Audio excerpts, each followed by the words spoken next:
Thank you so much, Patricia. Welcome, everyone. I see we've got a good crowd today. Hope you guys are having a good day. I'll go ahead and get us started. I'll be brief. We always like to include a slide about the center's purpose. Of course, we're a nonprofit organization dedicated to sustaining and improving healthcare in rural communities. If you want to learn more, you can always go to our website. We always want to include our DEI and anti-racism slide. It's very important to the center. Again, if you want to learn more, you can go to that link on our website. Our objectives today, as Patricia reviewed, are to review the results of the FY21 Performance Improvement and Management System, or PIMS, data collection results, and to understand the requirements and discover resources available for the FY22 Federal Financial Report, the PIMS data collection, the end-of-year report, and the carryover prior approval request.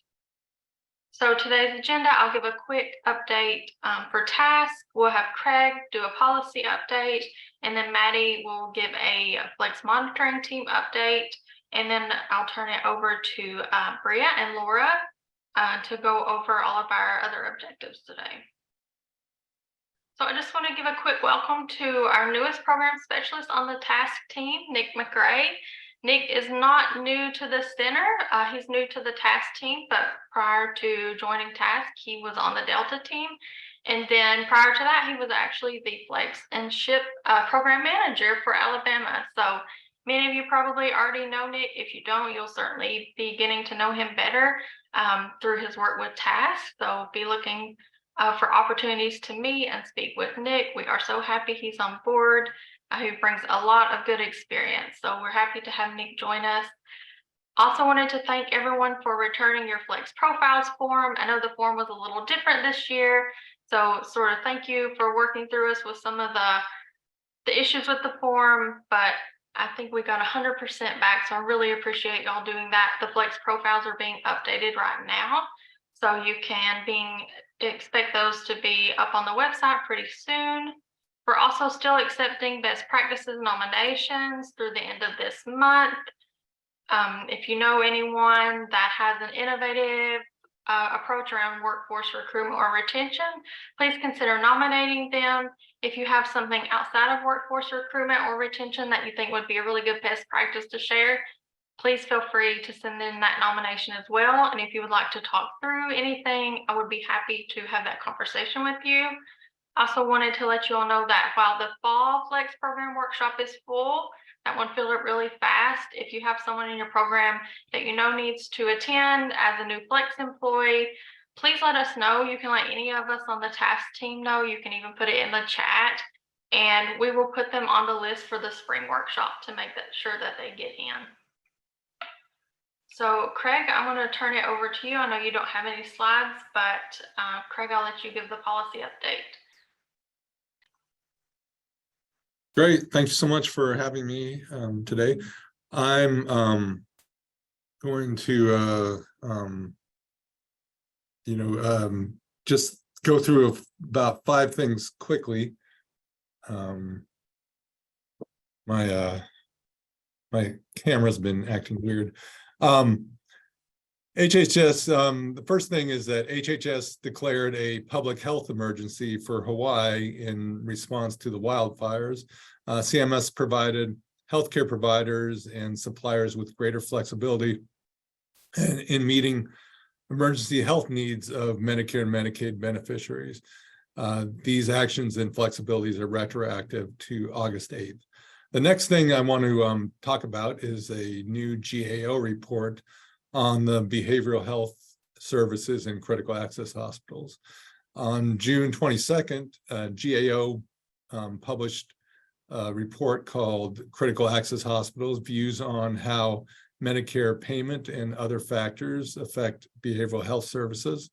The report studied how critical access hospitals provide behavioral health services, and it includes stakeholder views on how Medicare fee-for-service payment policies promote or hinder critical access hospitals' ability to provide behavioral health services. Next, I want to talk. There are 3 rules that have come out, pretty recently in the last month. First is the inpatient prospective payment system final rule for fiscal year 2024. CMS finalized many of the proposals that were in the proposed rule that was in early 2023. Of note is provision for rural emergency hospitals. REHs will be allowed to serve as training sites for graduate medical education payment purposes. The next, I want to talk about a couple of proposed rules that just came out. The first is the Medicare OPPS, or Outpatient Prospective Payment System, proposed rule for calendar year 2024. In this proposed rule, CMS made proposals including several updates to the Medicare payment rates for hospital outpatient services for calendar year 2024. In addition, this rule seeks public input on a starter set of 4 quality measures for the rural emergency hospital quality reporting program. It also includes a proposal on how to pay Indian health service facilities that convert to be rural emergency hospitals. CMS is also proposing to create an intensive outpatient program, or IOP, for psychiatric services provided in outpatient departments, as well as FQHCs and rural health clinics. There are also proposed modifications to the price transparency requirements. And comments on this proposed rule are due on September 11th. Finally, the Medicare physician fee schedule proposed rule for 2024 came out recently as well. There's rural relevant updates that include changes to caregiving, training services, dental and oral health, and behavioral health, as well as telehealth. I want to note for behavioral health, there's a new provision permitting marriage and family therapists and mental health counselors to bill Medicare Part B directly. CMS is also proposing to allow addiction counselors that meet the applicable requirements to enroll in Medicare as a mental health counselor. Effective January 1st of 2024, rural health clinics and FQHCs practitioners can also be licensed marriage and family therapists or mental health counselors. And comments on this proposed rule are also due on September 11th. And that's it. Okay, Maddie, I will turn it over to you for the Flex Monitoring Team update. Hi, everyone. Maddie here with the Flex Monitoring Team. So over the past few months, we've had several new products released on the FMT website. They are the impact of COVID-19 funding on profitability of CAS, the impact of COVID-19 on CAS financial indicators, availability of cancer care services and the organization of care delivery at CAS, emergency medical services outcome measurement strategies for state flex programs, and population health outcome management for state flex programs. And these are all available on our website, which I will link in the chat when I am done giving the update. But you can find all of those there along with all of our other products. And then we have just started our new project year as of July 1st. So we are starting some new projects, and these include projects looking to provide best practices for improving workforce challenges in critical access hospitals, looking into demographic and social needs data collection in CAS, characteristics of communities served by CAS that experience a merger, identifying the needs of frontier CAS, and evaluating state flex program initiatives to support CA-owned RHCs. So you can kind of keep an eye out for things coming from those projects over the next year. And last but not least, we're really excited about rolling out the pilot of the National CA Quality Inventory and Assessment this fall. So continue to stay tuned for more information on that. The kickoff call will be September 7th. If you don't have the invite or that on your calendar, you can reach out to us or your project officer, and we'll make sure that you get registered for that. And that's all for me. Feel free to reach out with any questions. Thanks, Maddie. Any questions for Maddie? Okay, hearing none, I'm going to stop sharing, and Laura, I'm going to turn it over to you, and I will let you share your slides. Perfect. I am gonna make sure okay. Can everybody see my slides and not the weird presenter view? Yes. Okay, perfect. Hi, everybody. My name is Laura. For anyone who may not have met me yet, I am your Flex Program Coordinator. And today we're going to be talking about all of your end of year reporting requirements. I do want to say, I'm going to put this out there really quick. I know there is a conflicting webinar today for anyone who may be part of the SOAR program. There is a SOAR PIMS webinar also happening right now. I apologize for the scheduling conflict. This is kind of a weird year with the rollout of the new PIMS system for SOAR, but don't worry, all of these webinars are going to be recorded, so we can send all this information out to everybody, and we'll make sure to get all of our detailed instructions and notes. There will be multiple follow-up emails, so anyone who may be sitting in on this webinar for someone else while they're attending the other one, don't panic, we'll get everything sent back out with notes and everything. With that, I'll go through really quick our agenda. So we're going to talk first about the federal financial report. As a reminder, I sent an email out, and Bria is going to talk about this in just a second. I sent an email out last week for Flex. The FFR due date has changed, and it is now due on November 29th. It is not due in January anymore.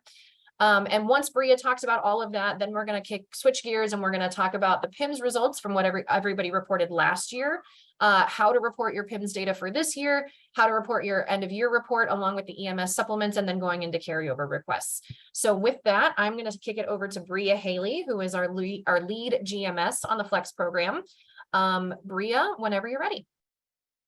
Thank you, Laura. Good afternoon, everyone. My name is Bria Haley. I'm the lead grants management specialist for the Flex program. Today, I will be going over the FFR and providing a few post-award reminders. Next slide, thank you. Recipients must submit the annual FFR. The report reflects the cumulative reporting within the project period for the document number. For the budget period, September 1, 2022 to 8/31/2023, the FFR is now due November 29th. This is 90 days after the budget period end date. Next slide. Recipients who do not have access to payment management must submit a new user request. Here's the link below. And recipients who currently have access to payment management and are submitting the FFR on behalf of the organization should go into payment management and update their permissions to request to access the FFR module.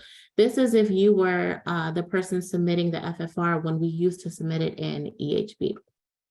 Please note, it can take up to 3 days to process the new user request. Next slide. Thank you. The FFR workflow. So recipients will navigate through several sections of the FFR to enter their financial data. First, the prepare report section. The FFR has several pre-populated fields, including the federal agency name, grant number, organization name, UEI, and EIN. And then the basic information section. This is where you'll see the report frequency, also known as a report type. These are pre-populated fields based on the awarding agency requirements. We have the basis of accounting must be selected by the recipient, so it's either cash or accrual. And then the project period, reporting period, end date is also pre-populated from the awarding agency. Next slide. The FFR Transaction section. In this section, the first 3 fields are 10A through 10C, and they've always been captured in payment management. You have the cash receipts, which is pre-populated based on the drawdowns. Can you go back one? Thank you.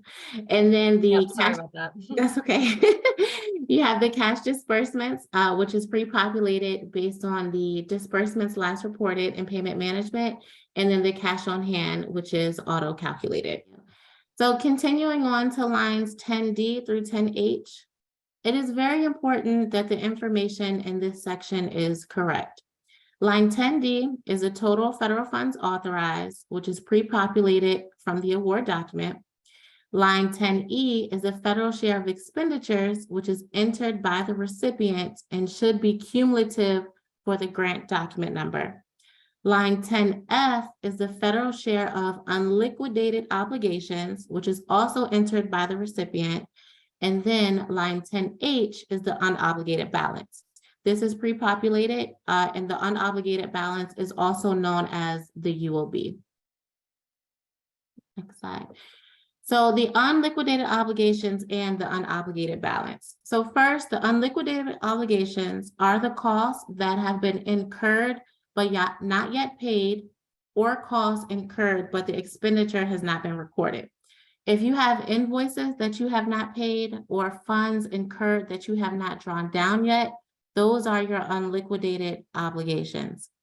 If you have unliquidated obligations that are not reported on the FFR, then they will be included in the unobligated balance. So note that only the annual FFRs can include unliquidated obligations.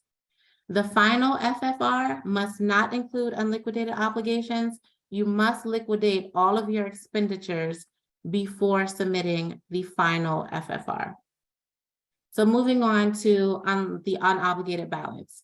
Again, this is pre-populated and it's based on the authorized amount minus the reported expenditures. So here's an example. So let's say the authorized amount is 100,000 and the expenditures are 50,000. Then your pre-populated on the FFR unobligated balance is going to reflect 50,000. Note that if it is determined that the unobligated balance of federal funds is correct, HRSA is not obligated to make any additional federal funds available to cover the shortfall. So again, we just want to make sure that all of the information in the FFR transaction section is correct. Okay, so we have an unobligated balance, and what can we use it for? So you can use the unobligated balance as carryover in the next budget period, or it will be used as offset, will be used to offset the amount of new federal funds awarded in the following budget period. Next slide. Thank you. Carryovers and offsets. So if you have an unobligated balance, you may request to use those funds as carryover in the next budget period. You must note your intent to carry over funds in the FFR Remarks section of the FFR. You must include if the UOB funds are from the Flex program funding or the supplemental funding, and here are the cans below. You must request prior approval in EHB to use the UOB as carryover within 30 days of the FFR submission. If you do not request prior approval to use the UOB as carryover, you are not authorized to spend those funds. If your carryover request is approved, you will receive a new revised notice of award that reflects authorization to use those funds as carryover. Please do not use the funds as carryover until you have received the approving notice of award. Offsets. If the unobligated balance is not used as carryover, then it will be used as offset in the following budget period. The offset does not change the current budget period's authorizing amount, but it does reduce the amount of new fiscal year funds provided to authorize the award amount. So here's an example. Let's say there is a UOB of $20,000 from FY21 that was not approved as carryover. And the authorized amount for FY23 is 100,000. So HRSA is going to provide 80,000 of new FY23 funds. And then we're going to take the 20,000 UOB from FY21 as offset. So the 80,000 of FY23 funds and the 20,000 of the FY21 funds combined will provide the authorized amount of 100,000 for FY23. Hopefully that is not confusing, but if it is, and if you have any additional questions regarding offsets, just please feel free to email me and we can discuss it. If you have carryover and or offsets, that will be reflected on your notice of award. So just please review your notice of award carefully and also review the terms and conditions section of the notice of award. Next slide. Okay, here's the FFR Remarks section. The FFR remarks should be used to provide details and any explanations regarding the report. The intent to use a UOB as carryover. If you have to change the prior year expenditures, please include the value, the budget period being changed, and the reason for the change. Next slide. Okay, and then here are some additional reminders for the FFR and carryover. Again, it's due November 29th. Please use the FFR remarks section to express your intent to carry over. And then here's an example of how to do that. So we have the REH funding. If you have unspent funds from your REH funding, you must document the can that the UOB comes from. We have the Flex can and the REH funds listed again. And an example, if you had $20,000 of UOB from REH funding and $10,000 from the Flex funding, on the FFR, it will be cumulative. So it will show a 30,000 UOB. And you can just think, like the example, we do not intend to request carryover of the 20,000 UOB from the following can, and we do intend to request carryover of 10,000 UOB from the following can. Next slide. Thank you. Here are a few reminders, post-award reminders that require prior approval requests. Key personnel change, which is the project director, authorizing official, or business official. Please include the cover letter and resume for the key personnel, and also make sure that all of key personnel are registered in EHB. Carryover, of course, if you have rebudgeting 25% or more of the total funds, and if you need to request a new budget category, that also requires a prior approval for rebudgeting. Change in scope, administrative supplements, extensions to the project period with or without funds, and then other prior approval requests could be organizational changes, name changes, UEI updates, EINs, drawdown requests, transfers, and relinquishments. Next slide. And here is the contact information for me. If you have any questions regarding your FFR that is not resolved using the payment management self-portal, please feel free to email me and any other fiscal budgetary related questions.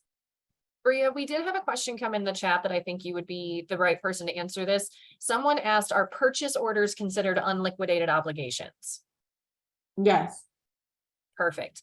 And there was another question that came in the chat, and I think it would be helpful for everybody if I say this. So I know for most of you, your FFR, you do not develop your FFR, your finance departments develop it. And so the question is, do you all as the Flex coordinators need to tell them which part of the UOB is your regular Flex funding and which is that supplemental REH funding? And that answer is yes. We will need you to be sure to tell them which one that belongs to, and they can document what it is. And again, there will be detailed instructions that get emailed out to everybody about all of this. Again, if that helps to be able to send that document over to them. Yeah, Scott, did that answer your question? Yeah, I think so. So basically when it's a whole process here. So basically when it starts getting developed, I'll have an idea of what piece is the UOB for the REH funding, and I can just say, make sure you give this code to that piece. Is that correct? Yes, exactly. And Yeah. the reason why is because that REH funding, it cannot be used as an offset, but the Right. regular Flex money can. So we have to document that. Okay. Yep. And okay, I'll answer these next questions before we keep going. If your department is given an offset 1 year, will the following grant period roll back to the full amount in the following year? So the answer is essentially yes, but we're not, if you have an offset, like Bria explained, I'll put this in here. I'll go back a couple of slides. We're not reducing your amount, the amount of your award, right? And Bria, I might let you jump in here, but essentially it's just reducing the amount of new funds, but it is still the same total amount. Did I get that right, Bria? Yes, that's right. The amount, the authorizing amount is not reduced, but like she said, the new money is. So we're going to take the UOB from prior year funds. So it's not from 2022, it's from FY21. It's a year back.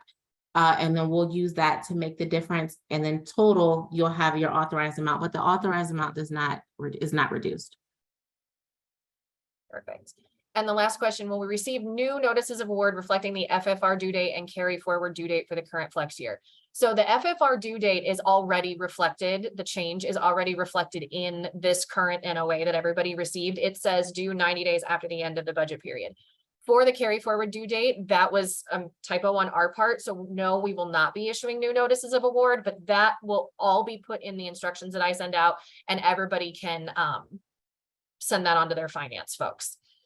Okay, so I'm going to go ahead and move forward so we can get going because we have a lot of information to cover. If there's any other questions, feel free to drop them in the chat. We can answer them at the end, or we can roll up all the questions and I'll send everybody an email answering all of them. For anybody who might be one of the finance reps that's on this call who came to listen to Bria's presentation on the FFR, you're free to drop off. The rest of this is going to be very program specific.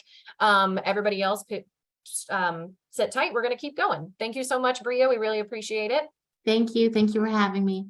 Thanks. Okay, so now we're going to talk about PIMS really quick. So this is your performance improvement measurement system. And this report is due on October 30th this coming year, and it gets reported back into EHB. So what this report does is it lets us identify future baselines. We can track trends. You all can track trends on which hospitals are participating in any of your programs, which ones might be improving. We send a lot of this information over to all of our TA partners. We're trying to, and we use it really to show our leadership who is doing what and where within Flex. So I'll go quickly through the results that you all reported last year for your FY21. So this is the number of states that we have that are participating in each program area in Flex. So you can see everybody, all 45 states are participating in program area 1 in quality improvement and in program area 2 in finance. We know this is required. We do have over half that are participating in population health and in EMS. And we do have some that are in our innovative model developments program, but then you can see how this is all kind of divvies out a little bit. This is where the money goes. This is what you all have reported back to us as to where you spend your money. So you can see the two biggest sources of funding that everybody spends money on are quality improvement and population and finance. The other program areas are smaller. We have less work happening in those, but this is just a breakdown of where the money is. And really quick, we'll go through your quality improvement measures. So these are the core measures. This is 1.1 through 1.4. And you can see the blue columns are the red is who is participating in all of your Flex program interventions. The blue is the number of hospitals that have shown improvement. And that yellow line is the trend line with the percentage. So you can see we've actually been improving over the past couple of years. We're back up to showing 71% of CAS are improving after participating in Flex interventions.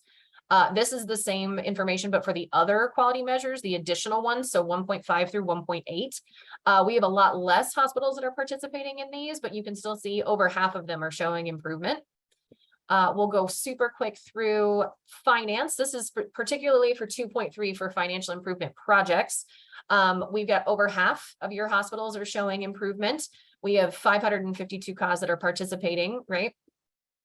And we also have operational improvement. This one has less. We're only at 44% that are showing improvement, but we're still trending upwards as far as participation in everything.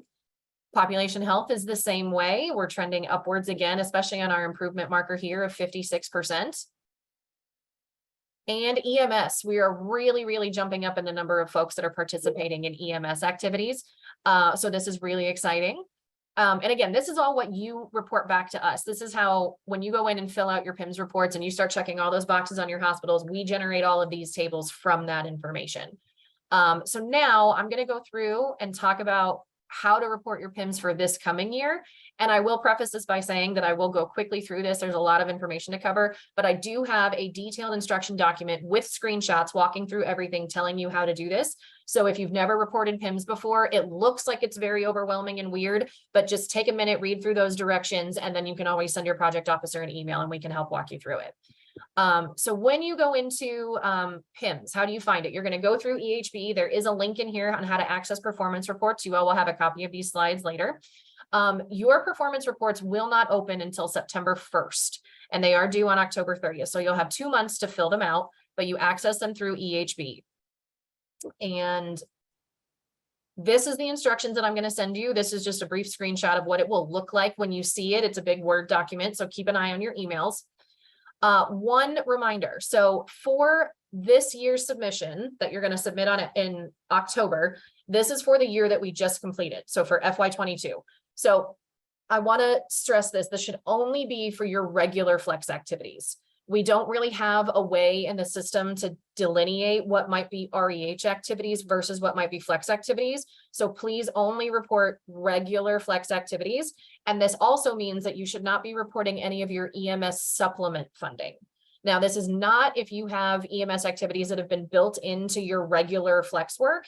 This is if you applied for and competed and got one of those competitive supplements. You don't need to worry about reporting that in PIMS. You can report all that in your end of year report, but for now, PIMS is just the regular flex program.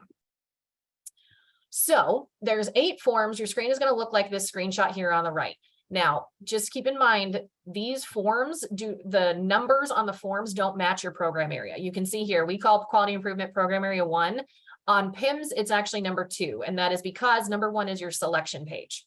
So just keep that in mind when you're moving through everything. So this is going to be for your activities for FY22, your funding for FY22, and this will include if you did get a carryover of funding from last year that you finished spending in this year, you'll report that in here as well. Here's a step-by-step process. You're going to log into EHB. You're just going to select your activities, walk through which hospitals have participated in each activity and which one's improved. You'll have to go through program spending, make sure you save every page, and then we as your project officers will review everything. And if something doesn't match up, we can send it back to you and we can ask for clarification. So this is what it's going to look like, right? Your very first homepage, your PIMS support. Again, this is full of screenshots. You will all have access to these when you get in there. If you go up into the right-hand corner here, there is a support tab and it will say FORHP instructions. So you can see that, or you can reference the email that I will send you with all of that. Again, this is your report structure. You're going to select things on the selection page. I'm going to show you what that looks like in just a second. And all these other pages beyond that have the names of your program areas. This is your data entry. So the first thing that we need you to do is to check your list of hospitals. So when you go into your PIMS report in EHB, open up quality improvement, right? It doesn't just open up this first section and make sure that this list of hospitals is correct. And that means not only if the hospital is still there, but that their CCN number is still there and they did not have a name change. We get that a lot where the hospital has changed names, and the only time that we as FORHP can go in and update them in PIMS is when the PIMS submission opens. So that's after September 1st. So if you all have any hospitals that you notice the name is wrong, this hospital closed 2 years ago, I don't know why they're still in there, please send us an email. We're the ones who can either add a new hospital, remove a hospital, or change the name. And these are all organized. I believe they're all organized by your CCN number. So if there's any questions, please reach out to your project officer.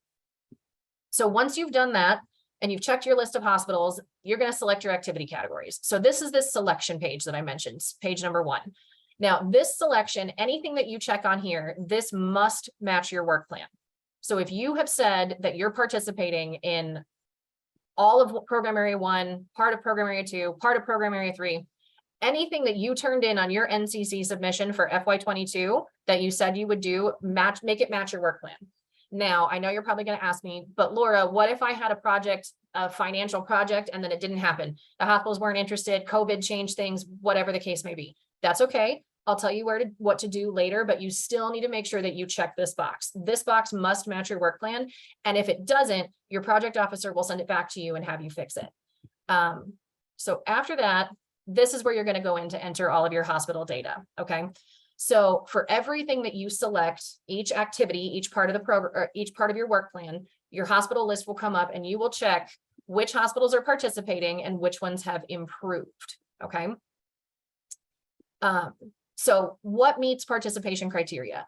We are not going to ask you to fill this out for anything where we can get data somewhere else, right? If we're just talking about reporting in MBQuip, that does not meet participation in PIMS, right? Because I can already get all that information from your MBQuip reports. What we're talking about would be working towards a goal if you're trying to improve MBQuip reporting. That meets participation criteria, right? talking about coordinating a charge master review and you finish a charge master review. That means that hospital, you can check that box as participating. If it's something that someone agreed to do and then didn't finish, it ended quickly, it failed, that does not meet participation. So you would just put it, you wouldn't check the box of those hospitals saying they participated, but there is a little comment box at the bottom. And what you can say is, this project did not work for A, B, C, D, E reason, and that's all we need, okay? Things like attending a rural health conference, that is not participating in PIMS. This is more about like the big picture projects that you're doing, like the HCAPS quality improvement cohorts, right? You're meeting bi-monthly, they're working on improving things. That is what we're looking for. If somebody is coming to like a one-time webinar, like let's say for a hypothetical example, if you invited your hospitals to come and listen in on this webinar that we're in right now, and they didn't do anything else, this webinar does not count as participation towards PIMS, okay? Now, what are we measuring as far as improvement? I do know improvement is difficult to report because sometimes it takes a while for improvement to show up, right? I did a project this year and I don't know if someone improved. That's okay. You don't have to worry about it. You can leave the checkbox blank. You don't have to do that. That does not mean that that hospital did not improve. It just means you don't have that information yet, right? So we do have a lot of information here on what improvement means, right? So any change in the positive direction. I will say PIMS will only let you check the box for improvement if you have checked the box that that hospital is also participating. Let's say also you have information from 2 years ago. A hospital participated in a project of yours 2 years ago. You did not report improvement on that because you didn't know yet. You didn't have that information, but you do have it now. If that hospital was checked 2 years ago as participating, it will show up this year under historical participation, and you can select improvement, okay? The other thing to note in PIMS, if you have multiple projects that are happening all within one activity, then all PIMS is going to come up with is just one. So let's say you have 5 different projects that are happening under 2.3 financial improvement. It's not going to list out, PIMS won't have a way for you to show each of the 5 activities. What it will show is just 2.3 and a list of hospitals. So if a hospital is only participating in one project, that's fine. Go ahead and still check them off on that box. It doesn't have to be that they're participating in all of them. And again, if you don't have information yet on whether or not these hospitals have improved because that information takes a while, that's perfectly fine. You can leave the checkbox blank. So this is what this is going to look like again. So here's your list of hospitals with their CCN number on the left. Historical participation will be checked if you clicked it in a previous year, or if someone clicked it in a previous year as participating. So for this example, Curry General Hospital, they're checking off that they participated in this project. We're not checking off that they improved. We don't know yet if they improved, or maybe they did. That's okay. This is a perfectly fine submission for what we need. Here's a list where we have different data entry, and this exact list is going to be copied and pasted verbatim into the directions that I'll send out to everybody. You'll note for 2.1, right, this is your statewide needs assessment. There's not going to be a list of hospitals that come up on that because it's a statewide assessment. So you won't have to worry about, oh my gosh, the list isn't showing up. My PIMS must be broken. It's not broken. It's totally normal. Anything under program area 4 for EMS, right? Under EMS 1, this is your statewide needs assessment, 4.1, you just record your spending. For 4.2, 4.3, and 4.4, there's not a list of like participating and improving as far as your EMS entities are, right? So you're just recording the number of people that are participating. But I want to make a note, when we say EMS entities, this is not referring to like the individual EMT. This is referring to the organization, the EMS agency, or the service, right? So let's say you're running a training and you invite one EMS agency, but they send 10 EMTs to this project. The number you're reporting back is 1 as the agency. You are not reporting back the 10 EMTs. Program area 5, innovative models, is the same. You're only recording the number of participation and the number of reports that are reports or documents that were created. And for program area 6, for your CA transitions and designations, again, this is just the number of hospitals. It's not about like improvement in any way. Again, this is going to be copied and pasted directly into the directions that we'll send you. Here is your flex spending. Again, this is a reminder, this is only your regular flex budget amount. In the directions that I have, you're going to see, I think there's a screenshot later on, I'll show you.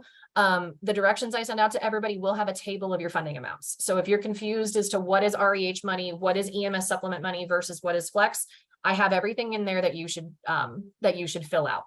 So this total award for your current period, right? Or when we talk about this total award is, what was in here, your carryover from last year. So this is your current award for FY20. Oh, I went too far. Sorry. Total award is for this current year. Your carryover from your last year, if you had it, that's on that notice of award that Bria was talking about, you'll get when you get an approved carryover. If you have unspent funds, right, it'll show up in here, and then it equals your actual spending. This is how they're getting to this math right here, okay? So you're gonna go in and it's gonna ask you the total, right? This is what this looks like. So let's say your total is this 302,000. You had carryover of $35,000. You had unspent funding of this amount. Here's your actual program spend. I want to stress something. We understand that on PIMS, you may not have exact numbers for your spending because you have to factor in your own staff time, your travel budget, all of these things, right? When we're talking about spending and your total award, this is not just the contracts that you might have put out. It's your total flex award. So if you need to estimate where your staff time went, where the travel goes, where the fringe and indirects and all those things, that's perfectly okay. Don't panic. Estimates are fine. And then it's going to ask you for each program area that you've said you're participating in to break down how much you spent on each of those program areas. Again, estimates are fine. So what it will do, if your actual program spend does not actually equal when you put in per each program area how much you've spent, your flex funds utilized, if these two numbers don't equal each other, you're going to get an error page, okay? And it's not going to let you submit it. Again, like I said, here's the screenshot. There's going to be this table in the directions, and it'll tell you exactly how much this award amount is and what you need to start reporting on. And here's some helpful reminders. Okay, we need to make sure you mark each page complete. This comment box is going to show up at the bottom of each page. So this is where, if you have a project that you put on your work plan and you weren't able to finish, explain it in this box, and that's all we need. You need to make sure that you check yes, select this radio button on is this form complete, and then you can hit save. If you're still working on a page and you have not hit save and marked it complete, it's going to have this yellow pencil right here. Once you have hit yes, this page is complete, it's going to have a green checkbox. So that's how you know each page is complete. You can look up your PDF versions of your previous reports over here on the left-hand side. I will put out a note about this. I know last year this wasn't really working within EHB. I don't know yet if it's working because, like I said, the PIMS reports have not been opened. The submissions aren't open until September 1st. If this is continuing to be a problem, you'll need to reach out to the EHB help desk, and that information is coming in the next slide, and we'll again send this out to everybody. I don't have any way to fix that. That's more of an IT technical issue, so we'll need to put through a ticket for that. Here's our EHB help. They're open 7 a.m. to 8 p.m. Eastern time, their phone number, their website. If you do have a problem with submitting your report, filling out your report, when you submit a ticket to them and you get a ticket number, please let me know. And then if we don't hear anything, I can be the one who kind of helps to follow up on all of this. Okay, end of year report. We're going to talk quick so that way, because I can see some questions are coming in the chat and we'll answer questions at the end. Your end of year report. This is the same as it's been from previous years. And again, I will send out detailed instructions on all of this, but we need the same thing that we asked for last year. An updated work plan and a narrative report. So this end of year is going to be due November 30th. Your completed work plan, you're just going to fill in the column that says like actual outputs, right? Or actual updates as to what you did. Your narrative report, what we look for in the narrative report is one significant accomplishment. It's for all of the program areas that you're working in, but I want to stress this is not, it's one accomplishment per program area. It is not one accomplishment per activity category, okay? So for program area 1, for example, we all know everyone is required to work in 1.1, 1.2, 1.3, 1.4. I'm not asking you for a significant accomplishment from each of those 4 areas. I just want one thing that you are really proud of in all of program area 1, okay? So we'll ask you what that activity was, how did you implement it, and what were your expected outcomes? And then we're going to say, if you had these expected outcomes, what were the actual results? Did you achieve your outcomes? If you did not, why? How did it impact your hospitals and your overall flex program? What changes did you notice after the activity was complete? And then what were your lessons learned, right? If it didn't work, why not? If it did work and you think you can improve it in the future, what were your lessons learned that would be useful to other states? and then whether or not you recommend this activity for other Flex programs. And again, don't forget to update your work plan when you submit both of those. It will be a task in EHB. You'll just attach both of those documents and submit it to us. For anyone who had EMS supplement reports, I am pretty sure Talia is not on the call today because she's on a training. So I'll go ahead and go through this. And if there are any questions for these EMS supplement reports, please feel free to send an email to Talia. But again, we will send out detailed instructions about this. So if you are in the current round of EMS supplements, so the first year of your project is ending next week, August 31st of 2023. We need to know your current status, right? Are you on track? So this is your narrative report. Are there challenges? How are you resolving your challenges? Update your work plan, your year one measures, and your budget, where everything stands, right? If you received a no-cost extension for your project before, so your final report will be due November 30th. So this is going to talk about the findings, your review of your project, what your final work plan looked like, how your final budget shook out, your final measures, what lessons did you learn in this, and your sustainability plan. Again, these instructions will go out to everybody when we get them emailed out shortly. Last little bit on carryover prior approvals. So again, carryover, this is a repeat of the slide that we had before when Bria was talking. I know this is going to get a little bit complicated when we have to do REH funding and regular Flex funding, but as I mentioned, we cannot use REH funding for offsets. So this can look a couple of different ways. When you put the remarks in your FFR, and I mentioned this in the chat to somebody, this is a typo on our part. The FFR is due the 29th, not the 30th of November. You'll see it when you go into EHB. If you look under your FFR submissions, it will say November 29th. So we need to document which can your UOB comes from. And you can say, we do not intend to request a carryover of my REH money, but you do intend to request it of your Flex money, or you are allowed to request a carryover of your REH funding, with the caveat that you can only use that REH funding to continue the same types of activities that you've been doing this year. So it would be a continuation of like the outreach, education, community town halls, things like that. We are still not allowed to use this funding for any financial assessments for hospitals. The TA center is the one who does all of those assessments and pays for them. So the allowed uses of that funding has not changed. If you do want to request a carryover, we're going to send out these instructions. That carryover request is going to be due December 29th, so 30 days after the FFR is due. So you'll need to submit a cover letter. And in that letter, you're going to explain why there was unspent funding, what is your plan to spend it down, and how does that connect to your work plan.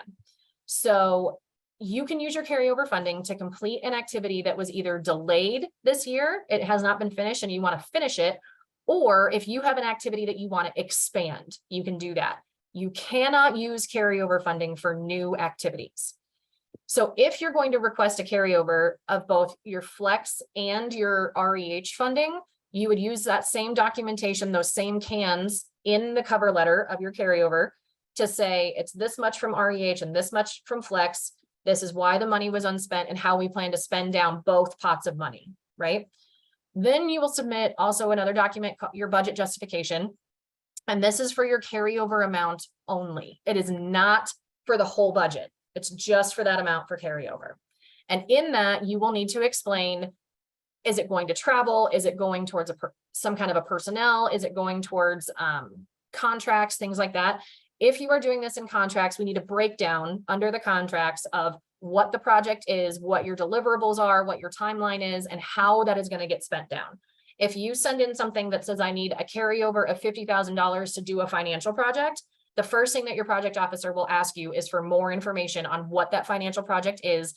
When do you anticipate it being done? How are the deliverables going to shake out? All of those things. You will also have to submit an SF424A, again, for the carryover amount only. This is no longer a separate document. It used to be. It is now an electronic document included within the EHB submission. Here is a helpful link for how to request a prior approval. It's in our EHB knowledge library. And again, this must be submitted within 30 days of your FFR submission, so by December 29th. So here's just some helpful tips that I always tell everybody. Reach out to your project officer early if you want to request a carryover. We can have so many conversations and work through some of the documents and all these things. Even if what you might be waiting on is your finance office to finish up the FFR, chances are you all might have at least an estimate of what your UOB is and how you might want to spend that money. So we can kind of do all of the back and forth document talk that we need to do while that's all happening. Because one good benefit, I will say, of moving up the deadline for submitting carryover by December 30th is that you all are now going to have much more time to spend that money by the end of August 31st, 2024, right? But just so you all have a timeline of how this all works, when you submit your carryover request to us, it's all in EHB as a prior approval, and it goes to me as your project officer, or Talia, or Kathleen, or Natalia, right? Once we review it, it then goes over to the GMS and they have to review it.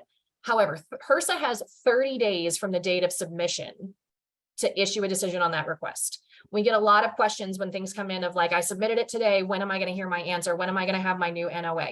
We have 30 days to do that. That 30-day timeline will restart if we have to request any changes, right? So if there's not enough information in your budget justification, the math didn't add up right, whatever it is, if there's any changes that need to get made, it's almost like it's a big queue of documents, right? If you're number one and I have to request a change, then when you come back in, you go to the bottom of the list. So here's just a couple of examples of like how long this takes and when these things might happen. And one example of how someone may be able to, their program might turn in their carryover request before someone else, and they won't get their notice of award until afterwards, especially because now we're going to be dealing with some holidays in this, right? So you can submit a carryover request anytime, as soon as your program year is done, right? Anytime after August 31st, as long as your FFR has been submitted, right? Anytime after that, if you can submit it early, please submit it early. The sooner the better, because then you have much more time to spend that money. If you submit something on November 6th, for example, we can have an NOA back to you by December 4th, and then you have 8 months to spend your carryover money. If you submit that, oh, didn't mean to click that. If you submit this right before Thanksgiving though, for example, because of the Thanksgiving holiday, let's say you submitted this to me and I needed to request some changes, but I didn't get those changes to you until after Thanksgiving. And then when you make those changes, you have to ask your budget people, there's other signatures that have to get collected. It goes through the whole process, takes maybe a week or so, and then you submit it back to me by December 6th. This means I have 30 days from December 6th to issue the decision. It is not 30 days from November 21st, okay? So you may not get that decision until January, after the new year. Here's an interesting example where like somebody submits something in the middle of December, but then I request changes right before the Christmas holiday. So if that happens, and a lot of people are gone the entire week, right, between December 24th and January 2nd. So let's say this happens and I submit this back to you, but you don't send the changes back to me until January 2nd. That means you may not get your notice of award and approval to spend that carryover funding until the end of January. But if there's no changes that need to get made, this program submitted it at the end of December, they get their new notice of award earlier than program C here. And that's just because they went through their project officer early. We have the power to review those documents even before you submit them in EHB. So if you want to send your project officer an email and say, this is my plan, is this allowed? Can you review these documents? Does this have all the information that you need? We can absolutely do that for you. And then by the time comes that you're ready to submit it in EHB, when all the signatures have been collected, your FFR is all turned in, you don't have to make any changes. As soon as that comes in, I can approve it, send it to the GMS, and we're all good to go. So those are just my helpful tips. This is just another reminder of who your project officer is in case anybody is confused. The red over here is me. The blue down here on the lighter blue is Talia. The yellow is Natalia, and the darker blue is Kathleen. And if you have any questions, here's all of our contact information. Again, stay tuned on your emails. I'll be sending out all kinds of instructions with lots of details in them. And this is, I believe, my last slide. Okay, I'm going to stop screen sharing. And I did see that there were some questions that came up in the chat here. So let me see if I can answer these. Okay, let me see here. We can't locate the annual FFR for reporting end on PMS. That might be a question, whoever put this in here. The PMS system, I will say, where you report your FFR, we as project officers do not have access to PMS. We only have access to EHB.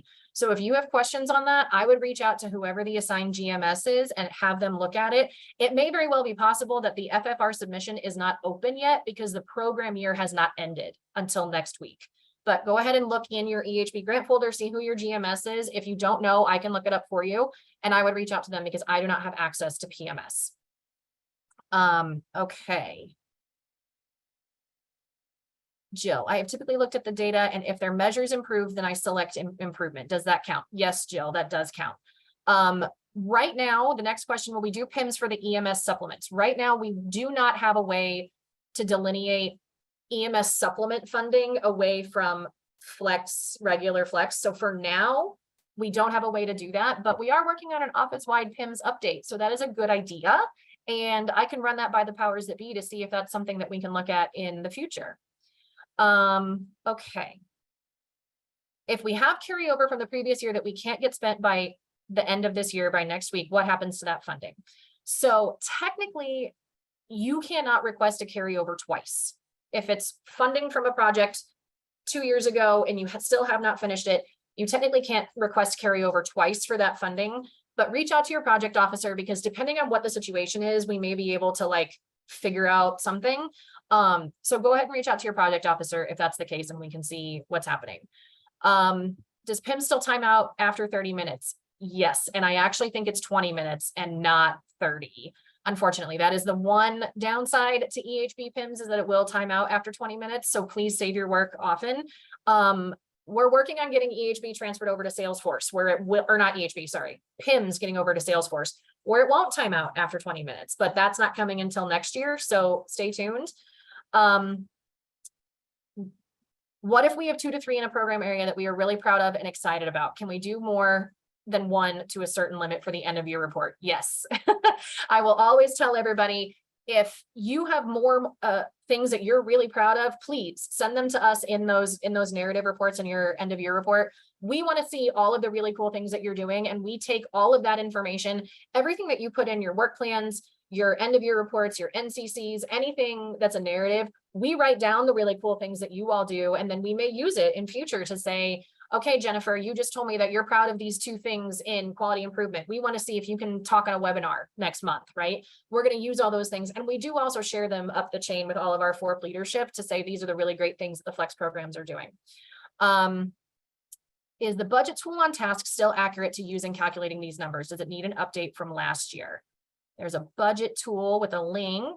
That's an actually very good question. I might throw that over to Kayla. On the data collection tool. I'm not entirely sure, but I'm going to check on that.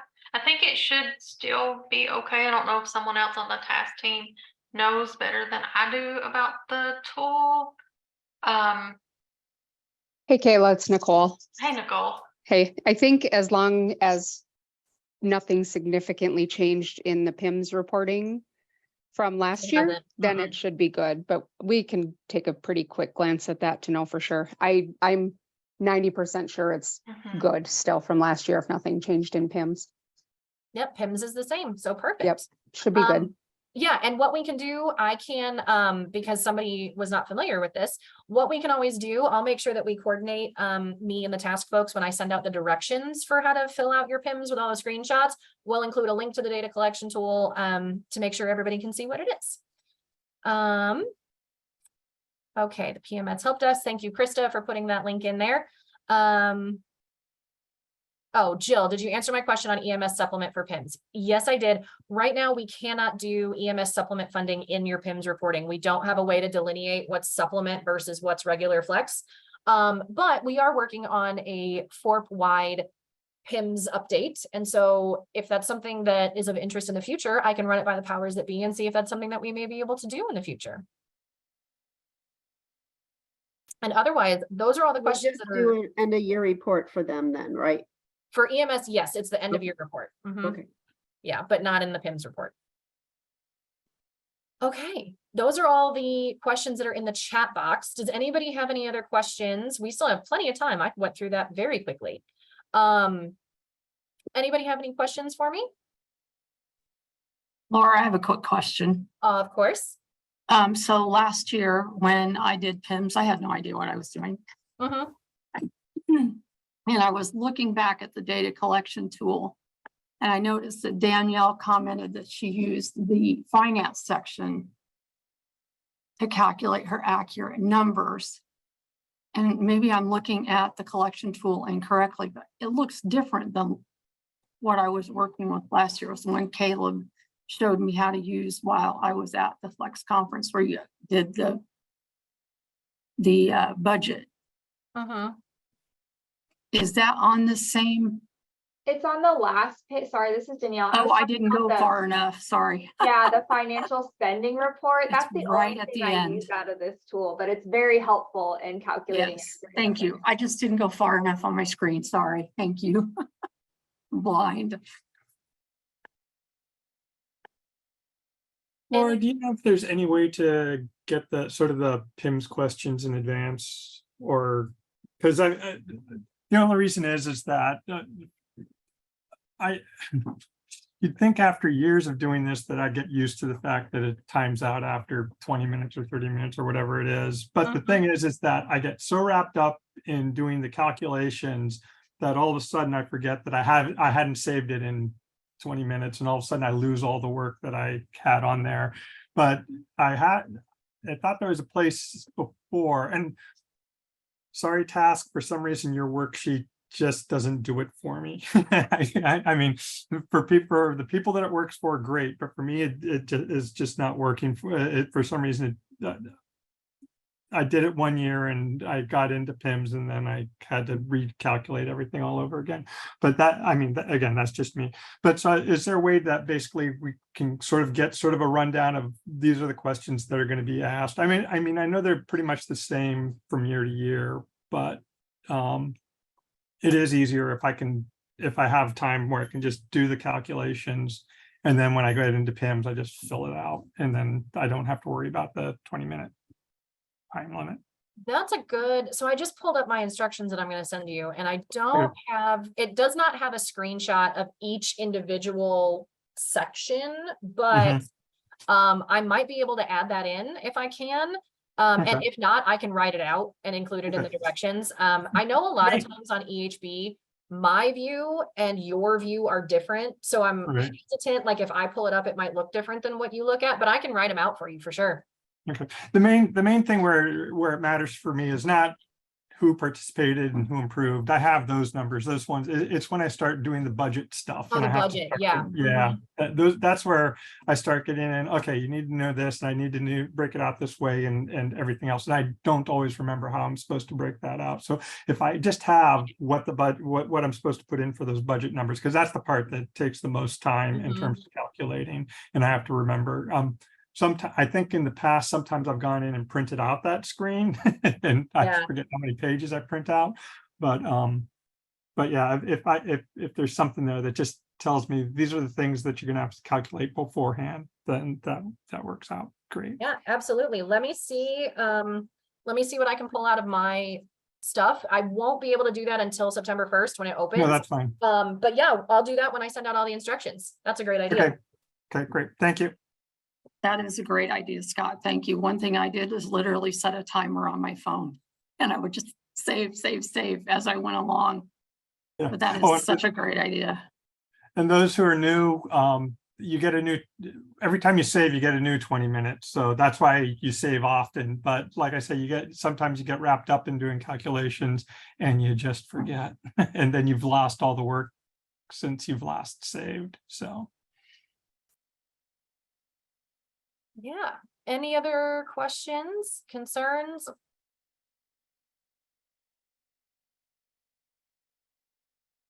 Well, in that case, I can offer out, this is probably what Kayla, were you about to offer up what things you can offer for the end of the year? No, go ahead, Laura. Oh, well, I was just going to say, you can always reach out to TASC if you have questions on how to use that PIMS data tool. Or if can you take a look at my work plan? Does this make sense? Things like that. TASC is here to help out for everything. So feel free to reach out to them. You can reach out to us as your project officers as well. We will be sending around a recording of all of this. So if you have here's our final poll. If everybody can go ahead and answer that. The recording link will also be sent around. And otherwise, we are here to answer any questions that you may have. Yeah, Thank you, everyone. Of course, don't hesitate to reach out to us anytime. And thank you so much, Laura. This was great. And I think those were some great suggestions to add to the PIMS instructions that should help everybody out. Yep, absolutely. And I'm super impressed that we got through this 20 minutes early. Yeah, we'll give everybody 20 minutes back in their day. Thank you all so much for being here, and I will see you all soon.